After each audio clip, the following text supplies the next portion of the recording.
Hi there, I'm Jessy Chahal. You're watching the Midday Update with me at 12 p.m. Thanks for joining me wherever you are across the country. If you're doing it via web, as you can probably guesstimate, I am broadcasting from home, and such is the new norm, working from home. Well, thanks for being with me. We have a few interesting conversations today with our guests on the program as we look at experts to give us a better idea of some of the things that are trending in the country. I firstly will be speaking to Professor Dr. Jamaluddin Abdul Rahman. He's an epidemiologist and a medical statistician, also a health specialist, to talk about the new coronavirus variant. This variant has been named Mu. More on that. Doctor also has an interesting story to share with us. Also, I speak to Andrew Sebastian, President and CEO of Ecotourism and Conservation Society, Malaysia, ECOMY, on the wildlife red list. Now, first things first, what's been trending and headlining in the news? The government, especially the enforcement agencies under the Home Ministry, should not be made fully responsible for ensuring compliance with the SOPs, especially with the increasing relaxations for the people. Now, according to the Home Minister, all parties should play a role by making compliance with SOPs a normal practice, especially with the impending announcement of COVID-19 as an endemic. Now, the minister has also added, he says the government should also not be blamed for those not playing their part in ensuring SOP compliance, including employers who should be responsible for their own workers, he says. Now, as our country transitions or prepares for that transition from the status of a pandemic to the endemic phase, the health ministry is ensuring the reopening of sectors are done carefully. Of course, the new health minister, KJ, says in the next 2 months, Malaysians will be adjusting themselves to living with the virus mindset, which the government is advocating. So what they're saying is, this is the new norm. We will have to now live with it and perhaps expect to have some amount of exposure or threat as we move about our daily lives. And there once again is a gentle reminder that our SOPs are important, that we wear a mask, that we social distance, that we sanitize, and of course, as much as possible, refrain from going into crowds or any public spaces. Now, the mandatory wearing of face mask, this is an SOP that will still be in place, just in case you're wondering, well, relaxations, do we still have to wear it? Yes, we do. All other vital SOPs as well. Now, health officials need to keep a close eye on the new COVID-19 variant. It's been dubbed as MU, the words MU, which of course by default, the pronunciation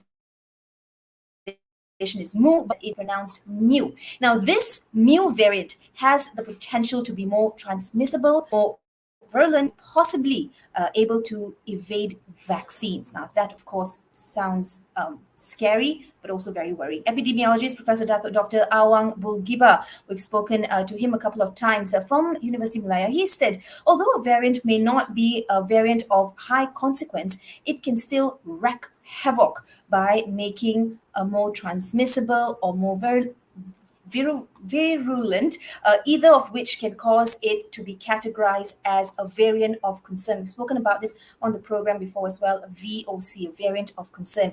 Now, Dr. Awang adds that not much is currently known about this new variant, but it needs to be monitored carefully as it has the potential to be both more transmissible as, of course, more aggressive as well. Now, here's a quick note. The World Health Organization previously on August 30th had designated Mu as a variant of interest, so a VOI, after it was detected in 39 countries. And this, of course, includes the UK, Europe, Hong Kong, South Korea, making this VOI the fifth VOI after ETA or ETA, IOTA, Kappa, and Lambda. So there are a couple of very aggressive variants that are out there as well. WHO has labeled the Alpha, Beta, Gamma, and Delta variants as VOCs. Now, I'd like to bring in Professor Dr. Jamaluddin Abdul Rahman. He joins us from the International Islamic University of Malaysia. Thank you so much for being with us, Doctor. We have met before, we have spoken before, but at that time you came in pre-COVID, so better times then. But nonetheless, you have interesting, information to share with us as well. Let's begin with this. What is this new variant, and why is the WHO listing it as a variant of interest, a VOI? Should we be concerned? All right. When WHO decided, first of all, thank you so much, Jessy and Bernama.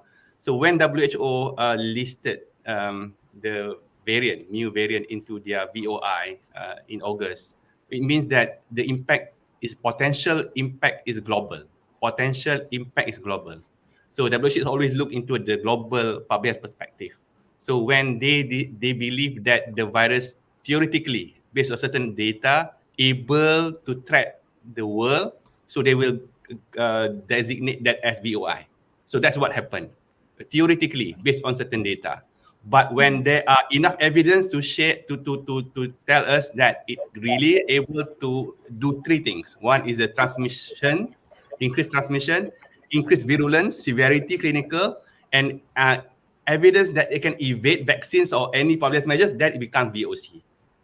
Please, something which is very important here is that we look at the date. For example, like Delta, it takes slightly more than 1 month in April this year, and then by May it becomes VOC. In April, VOI. In 1 month, become VOC. But Mu has been around for many months, since January this year in Colombia, and at the moment affecting around 40 countries, more than 100 in US, recently in Taiwan, in Japan. But so you're saying, doctor, that it's only gaining traction or being more exposed to now? Yeah, currently. But I want to mention the word, this is quite slow compared to Delta. So I'm not undermining Mu. Any variant has a potential to threat the world, yes. But looking at the different profile, Delta and Mu, so as if Mu is at the moment, Delta is not yet convinced that it may be able to give huge impact to the country, to the world yet, because not enough data. Right. So we don't know much about it yet. All we know is that it has progressed quite slowly, for starters. But again, we can never underestimate. So, doctor, what would you say? How can we explain how a variant occurs, or how does it come about, really? And why are some so aggressive? For example, the ones that we're seeing, now. As everyone we've got knows the Lambda, already by we've now. got the Delta. Yeah. With regard to variant, I think by now everybody now should know what is mutation, right? So variant happen because of mutation. Mutation is random error during the replication of the genetics activities in the virus itself. So why it's happened? Because the transmission is very rapid. Because when there is still transmission, so there's possibility to make an error. So more transmission means more possibility to have new variant. That's why it's very urgent for any country in the world to stop the transmission, to halt the transmission. So those must be done very fast. Okay, Doctor, the new health minister, he says that Malaysia is going to now enter an endemic phase. Of course, the goal is by end of October. So what is your view as an epidemiologist? And is there any other info you can give us about an endemic and what it entails at this point? Okay, when Nature did a survey, Nature, this is one scientific reputable scientific journals, when they asked scientists, the experts in the world, how likely that this coronavirus can become endemic, more than 90% believe that it's likely to become an endemic. So means to say that this COVID will stay with us. So very difficult for us to remove COVID entirely. So we have to learn quickly how to live with COVID-19. But the problem is that, are we ready? So that is a very important words. The government give a deadline, some sort of the end of this month. We're going to go into endemicity. But endemic is something like herd immunity, something that you can't really measure by numbers. For example, tomorrow is, tomorrow is 7th September. So we know that by 12 midnight, we're going to enter 7th September. But it's not like endemicity or herd immunity, you see. So we have to be prepared. So the usual preparation that we have to do is we must have a very good public health strategy, this contact tracing, because the number of cases is still very high, but we are hopeful because the number of severe cases is still low. In fact, we can see the trend is now going down, in fact. So those are the positive things we can see with regard to COVID-19.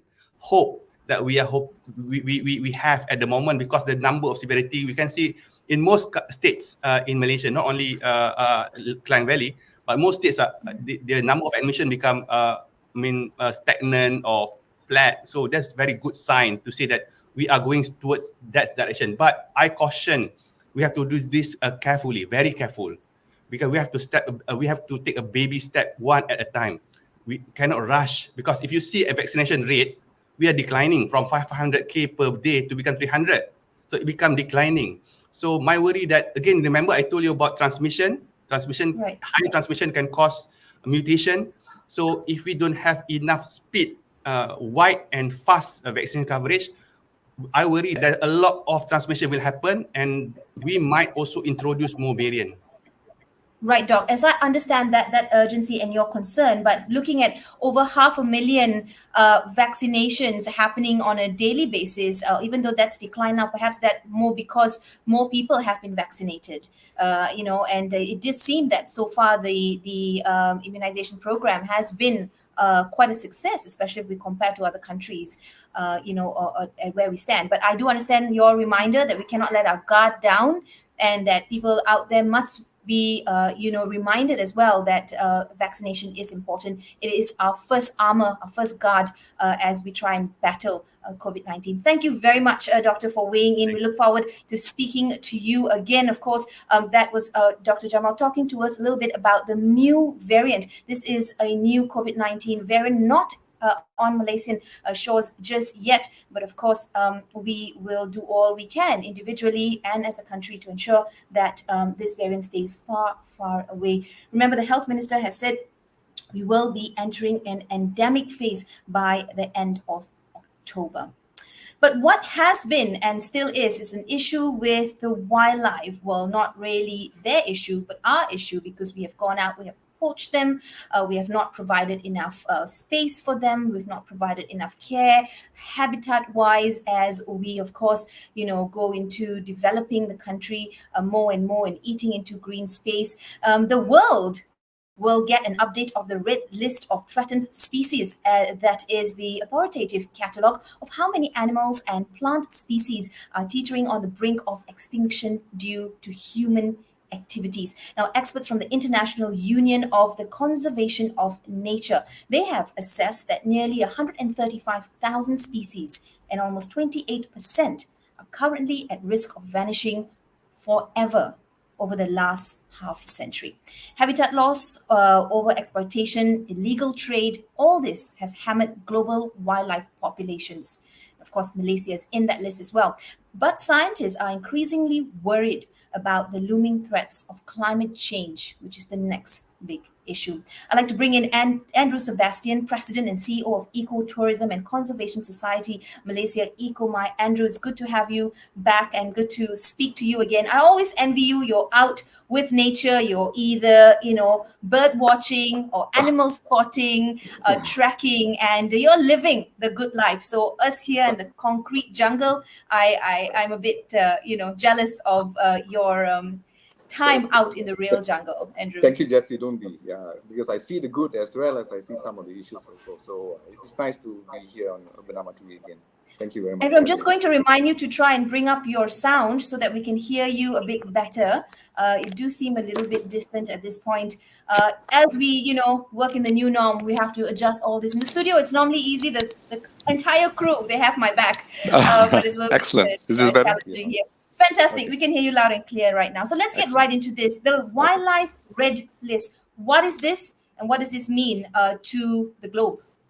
Well, IUCN, as you said. Sorry, I'd like to connect back to the previous topic. I think everything is related. There's 1.7 million other diseases or viruses that's yet to be discovered in the wildlife kingdom. So it is really related to everything that we've been talking about this afternoon. Yeah. So thanks again. So IUCN, they have for many years came up with a list. It's called a data list. Yeah, it's a catalog that highlights plants and animals that are facing threat of global extinction. Basically, it's a list to keep everybody updated and to also act as a wake-up call from some species and for some governments as well. Right, Andrew. So does this mean that we are in or on the cusp of the 6th mass extinction? Well, the report says that if we don't change the trend soon, we will be in. But as far as I'm concerned, we are already in it, knee deep in it, because we already see a lot of ecosystems actually deteriorated in such a rate that it's very difficult to bring them back. We already see a lot of wildlife also at the verge of extinction. Yeah, the trend continues. So I would think that we are already in this phase. Yes. Unfortunately. What would you say are some of the immediate threats globally and, of course, here in Malaysia as well? First and foremost, I think climate change is a global issue. It affects everybody. But locally, what we can do and what we've not been doing really, really well is protecting our habitat. We've been losing a lot of our forests. We've been losing a lot of our even marine resources and so on. Over 50% of our forests have been developed. Yeah, so we've lost we seem to have lost in terms of numbers alone. We seem to have lost the balance in keeping nature and development in check. So number one, I think we need to protect all our natural forests. I think we need to stop logging in natural forests. Yeah, we have to stop that. We need to phase it out and put it into plantations as well. There's a place for logging, but it must be done sustainably, but outside of the natural protected ecosystems and so on. Number two, I think, of course, as you said, poaching of wildlife is really it's really a big issue. Even more so in poorer countries, even in our country, we see a lot of people already getting in there and harvesting and poaching wildlife. Some of them are actually at the brink of extinction or threatened. So there's a lot of things we need to do, and we need to do it today. Yep, absolutely. I want to go back to the red list. This is a list that began in 1964. Yes. Are there species that would have got extinct without the red list or not on the red list? Rather, how much has this list changed as well from 1964? Well, the list is constantly updated. There are thousands of scientists working on this. Yeah, so the list is constantly updated when they meet in international conferences and so on. They evaluate. And they look for data, and then when they look for data, they go to wildlife specific and they check what are the numbers in the wild and try to get data in that, and of course ring the alarm bell when things are getting worse. And there's categories of that. Yeah, so some wildlife, I think very few in the Malaysian context, but the Californian condor is one of the first birds that come to mind when you talk about being protected and now back in the wild again. There's quite a few good examples on how it has been highlighted, and there's a lot of work being progressed to try to protect them. Andrew, very quickly, the experts from the Conservation of Nature, the union, they have assessed that nearly 135,000 species and almost 28% are currently at risk. That number still sounds small. It seems like we still don't know a lot. Well, yeah, there's a lot of data still left to be processed. There's still a lot of information that has not been forthcoming in terms of local numbers and so on. For example, the Malayan tiger was put on the list 5-6 years ago, as critically endangered. But we've seen the population drop from 1,000 to today. It's less than 150 in the wild. So there's still a lot of work to be done locally, especially. Well, thank you very much, Andrew, for doing that work. And I know it's never enough, but you're out there and you're always voicing out and, of course, coming on our platform as well and speaking out. Thank you for doing that. And here's a quick, reminder, and hoping that everyone as well will help to push authorities and will also, try to do whatever they can to help save these species and animals. Andrew, thank you very much. That was Andrew Sebastian, CEO and founder of Ecotourism and Conservation Society Malaysia, ECOMY. You can find them on social media as well as on Twitter, I guess, on Facebook and so on and so forth. Please follow through and see and be updated with the latest information.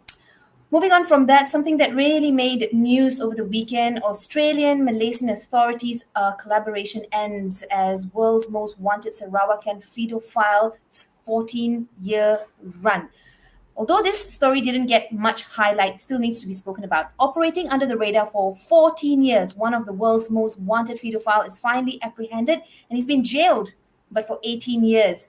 This thanks to joint efforts undertaken between Australian and Malaysian authorities. Now, according to a report by the Sydney Morning Herald, the capture of a 40-year-old Aladdin Lanim initially stemmed from a multinational internal police report launched in 2019. Now, his capture was made possible through the efforts and saw a breakthrough in August last year. And according to the report as well, Aladdin had been sharing child abuse material on the internet since 2007 and is linked to more than 1,000 images and videos depicting the sexual abuse of minors. Now, he's been reportedly abused himself dozens of children, posted about his exploits on the dark web, and become one of global law enforcement's most wanted child sex offenders. Of course, this is hard to talk about. It's not talked about enough, but we really must do whatever we can to ensure that we voice out as well what is right and what is wrong. So meanwhile, the Ministry of Welfare, Community Wellbeing, Women, Family and Childhood Development will continue to educate children and create awareness on not falling prey to pedophiles. According to its minister, Datuk Seri Fatimah Abdullah, they will continue educating not just children, but also parents, as they should monitor the children's movements, such as who the child has been spending time with. And of course, this is also a challenge because children are online. So parents, make sure you have the necessary perhaps apps, or you're observing or you're tracking as well. What are some of the activities? This is not an issue about trust with your child, but it's about people who are out there who are waiting to groom these children. Pedophiles, they groom their victims by tempting and allowing them to their mobile devices to play online games, for example. Then they prey on this child who's of course vulnerable and work on gaining their trust, and then they strike. And the government must present evaluations done on the Persons with Disabilities Action Plan that expires next year and begin the process of drafting a more focused Persons with Disabilities Action Plan 2023-2030. This comes from Senator Dato Ras Adiba, who's also Bernama chairman, and she represents the PWTs, or persons with disabilities in the Dewan Negara. She says the matter is among 16 proposals to the government in efforts to empower the nation's PWD community. Just a quick reminder, tomorrow we'll be having my colleague Nadia Latif. She's a rare disease advocate. She will be weighing in on Persons with Disabilities Action Plan and the situation of rare disease and albinism. Be sure to tune into Bernama TV as that program appears tomorrow. Here's a quick word from the Malaysian Medical Association. Its president, Dr. Subramaniam Muniandi, has urged the Health Ministry to revert to its original policy of only allowing healthcare facilities and pharmacies to sell COVID-19 self-test kits to ensure responsible sale of medical devices as well. I'd like to move into international news. Here's a quick snapshot, but I'm hoping that Gerard Ratnam will join me in at this point. Gerard, you're always telling us what's going around globally. You've got the latest. What's happening? As always, there's a lot happening globally. We'll start what's happening in the Amazon. We've got dramatic aerial footage here, which shows smoke billowing above Brazil's Amazon jungle.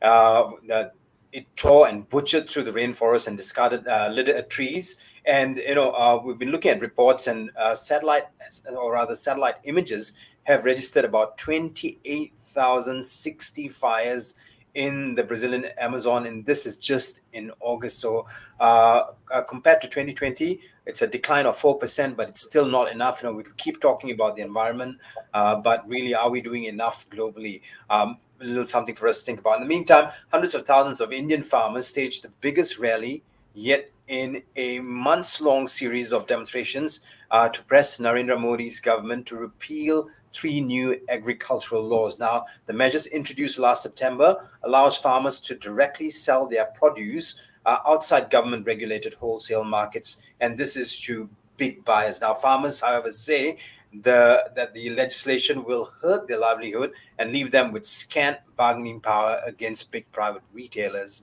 and, of course, food processors. In the Middle East, the United Arab Emirates plans to launch 50 new economic initiatives, and this is to boost the country's competitiveness and attract 550 billion dirhams, that's about 150 billion US dollars, in foreign direct investment in the next 9 years. Now, moving along, let's take a look at what happened what's happening in Asia. Asian shares got off to a mixed start as a disappointing US payrolls report promised to keep policy there super loose for longer, but it has also clouded the outlook for global growth and inflation. Now, a holiday in the United States made for thin conditions and kept MSCI's broadest index of Asia-Pacific shares outside Japan flat in early trade. Still on climate, medical journals across the globe warns that the global warming is already affecting people's health so much that emergency action on climate change cannot be put on hold while the world deals with the COVID-19 pandemic. So here's some context for you. Since the pre-industrial era, temperatures have risen around 1.1 degrees Celsius. That is 34 degrees Fahrenheit. That's all we have from the International Snapshot collection today. I will be giving you more tomorrow. Back to you, Jessy. Thanks, Gerard. Of course, climate change and climate action is such a big issue, concerning issue, and a growing issue as we, try to do or try to address the situation.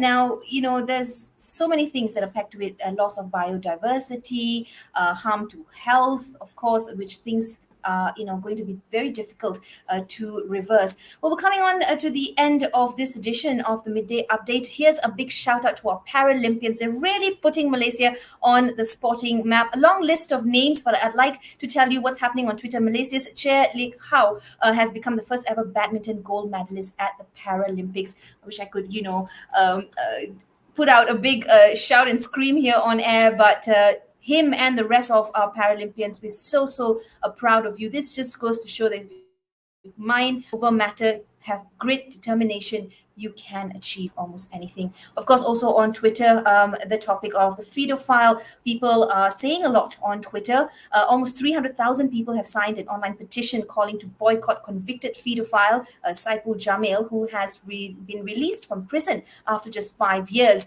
Someone else said, I'm ashamed to call myself a certain nationality. Here he's mentioned Indonesian. He says, this man, Saipul Jamil, is a convicted sex offender. He's molested minors, boys, and even played a part in the criminal act of bribery to get off easy. Lots of bad things happening in the world, but while we can, let's try to do as much good as we can as well. We're still in this COVID-19 pandemic. As we move towards endemic, we hope that lives and livelihoods will also be saved and will be improved. Very quickly, a reminder. Here's some shocking news. Australian, Malaysian authorities also, they have ended collaboration for the most wanted Sarawakian paedophiles 14-year run. Okay, it's time to wrap. Thank you very much. Be vigilant, be careful out there. Don't forget tomorrow, Nadia Latif is on. She's a rare disease advocate and she will weigh in on the Persons with Disabilities Action Plan and the situation of rare disease and albinism here in the country. Stay safe. See you again tomorrow. Bye-bye.